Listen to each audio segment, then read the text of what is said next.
My name is Michael Collins and I walked on the moon. At least that's what the world believes. For over 50 years I have lived with a lie so profound, so deeply ingrained in history that it feels impossible to untangle. But I can no longer bear the weight of this deception. The truth, however shocking, must be told. We did not land on the moon. The world watched in awe as Neil Armstrong took one small step for man, one giant leap for mankind. But that iconic moment, etched in the minds of millions, was nothing more than a carefully constructed illusion, a fabrication played out on a soundstage designed to secure America's dominance in the space race.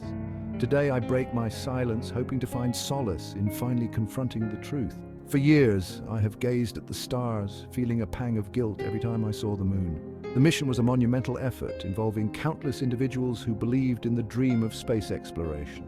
Engineers, scientists, and astronauts all worked tirelessly, driven by the hope of achieving the impossible. Yet, behind the scenes, rehearsals were conducted, scripts were written, and a narrative was crafted. Government officials orchestrated the grand deception, believing it was necessary for national pride and global influence. I was a part of this elaborate charade, a willing participant in a story that would captivate the world. As the broadcast went live, I watched with bated breath, knowing the truth behind the spectacle. The celebrations, the tears of joy, the sense of achievement, it was all based on a lie. The burden of this secret has weighed heavily on me, affecting my every waking moment.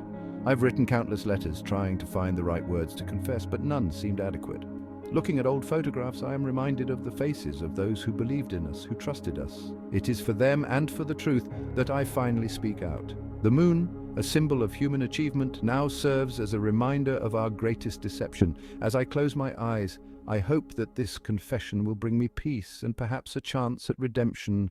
The truth is out there now, and it is up to the world to decide what to do with it. The stars, ever constant, will continue to shine, bearing silent witness to our human frailties and our quest for truth. And so, I leave you with this confession, hoping it will spark a journey towards understanding and reconciliation. Thus, the images that captivated the world, the grainy footage of our lunar excursions, were products of Hollywood magic.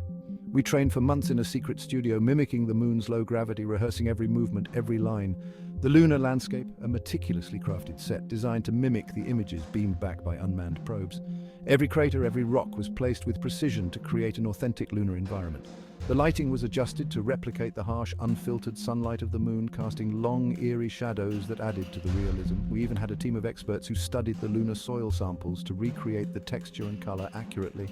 The American flag, waving proudly in the vacuum of space, was our most blatant lie. A telescoping pole, cleverly concealed within its fabric, created the illusion of a gentle breeze. We were puppets, dancing to a script written by men driven by ambition and fear. The world believed, and we, bound by our oaths and the threat of unimaginable consequences, remained silent. The pressure was immense, the stakes were high. We knew that one misstep, one flaw in our performance could unravel the entire facade. Yet we carried on, driven by a sense of duty and the weight of the expectations placed upon us. The world watched in awe, never suspecting the elaborate deception unfolding before their eyes. The legacy of that moment, the pride and wonder it inspired, was built on a foundation of lies and illusions. But for us, it was a testament to human ingenuity and the lengths we would go to achieve our goals. The decision to participate in this elaborate hoax was not one we took lightly. It was a decision that weighed heavily on our minds and hearts, one that would forever alter the course of our lives and the history of our nation. We were patriots, driven by the desire to serve our country, to uphold the values and principles that we held dear. We believed in the American dream and the promise of a brighter future. Our determination to see America triumph over the Soviet Union was unwavering. We were fueled by a sense of duty and a fierce competitive spirit. The Cold War was at its peak and the space race had become the ultimate battleground. It was a race not just for technological superiority, but for ideological dominance. We were told that the landing was impossible. With the technology available, the challenges were insurmountable, the risks too great to ignore, that the risks were too great. The potential for failure was immense, and the consequences of such a failure were unthinkable. Instead, we were offered a different kind of mission, one that would require us to deceive the entire world, to fabricate a story that would be believed by millions, but one that would cement America's place as a global superpower. It was a mission that promised to secure our nation's future and ensure our dominance on the world stage. Torn between our consciences and our duty, we made a choice that would haunt us for the rest of our lives. The weight of that decision, the burden of that deception, is something we carry with us every day. It is a reminder of the sacrifices we made, the dreams we shattered, and the truth we buried in the name of patriotism. The years following our return were a blur of parades, accolades, and public appearances. We were heroes, celebrated for achieving the impossible. But behind the smiles and the carefully crafted speeches, a deep unease gnawed at our souls.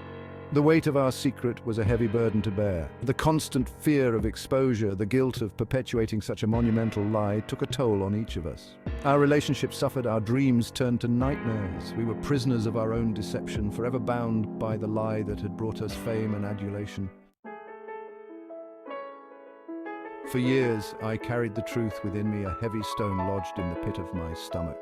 The guilt was a constant companion, a shadow that followed me everywhere. But something happened recently, something that made me question everything. My granddaughter, Lily, bright and inquisitive, began asking questions about the moon landing. Her innocent curiosity, her unwavering belief in the impossible, rekindled a long, dormant ember of conscience within me. How could I, a supposed hero, continue to perpetuate a lie to a generation that deserved the truth? The more I thought about Lily, about the future, the more I realized that my silence was no longer an option. The lie had gone on long enough. It was time for the truth to be revealed, no matter the consequences. I knew the risks. I knew the world would question everything, that my words would be met with disbelief, anger, and ridicule. But I also knew that I could no longer be complicit in this grand deception. The burden of this secret was a cancer eating away at my soul. I had to speak out for my own sanity, for the sake of history, and for the future of truth itself. The decision to come forward was not an easy one. I knew it would have consequences, that I would be labeled a crackpot, a lunatic. My reputation, my legacy, everything I had worked for would be tarnished, perhaps irrevocably. But some truths are too important to stay buried. The world deserved to know the truth about the moon landing, even if it meant questioning everything they thought they knew. Even if it meant shattering the illusion of American exceptionalism. The truth, however painful, was a necessary corrective to a lie that had gone on for far too long. My resolve to confess was solidified by a series of strange occurrences. Unexplained radio signals intercepted by amateur astronomers pointed to a source beyond our solar system. These signals, when deciphered, contained a message that shook me to my core. The message, translated from a complex mathematical language, spoke of a civilization far more advanced than our own. They knew of our lie, the staged moon landing, and their message was clear. The truth cannot be hidden forever. It will always find a way to surface. Their message served as a wake-up call. If a civilization light years away knew the truth about our past, what else were we being deceived about? What other truths lay hidden, buried beneath layers of secrecy and misinformation? The moon landing was just the tip of the iceberg. I began to see the world through a different lens, questioning everything, scrutinizing every narrative. The implications were staggering. The potential for widespread deception, both terrifying and exhilarating. I understand that my words may be difficult to accept, that they challenge the very fabric of our history, but I urge you, do not dismiss this confession as the ramblings of an old man. Investigate for yourselves, question everything, demand transparency from those in power. The truth, however shocking, has a way of setting us free. We have the opportunity to rewrite history, to build a future based on honesty and integrity. Let this be the beginning, not the end, of our quest for truth.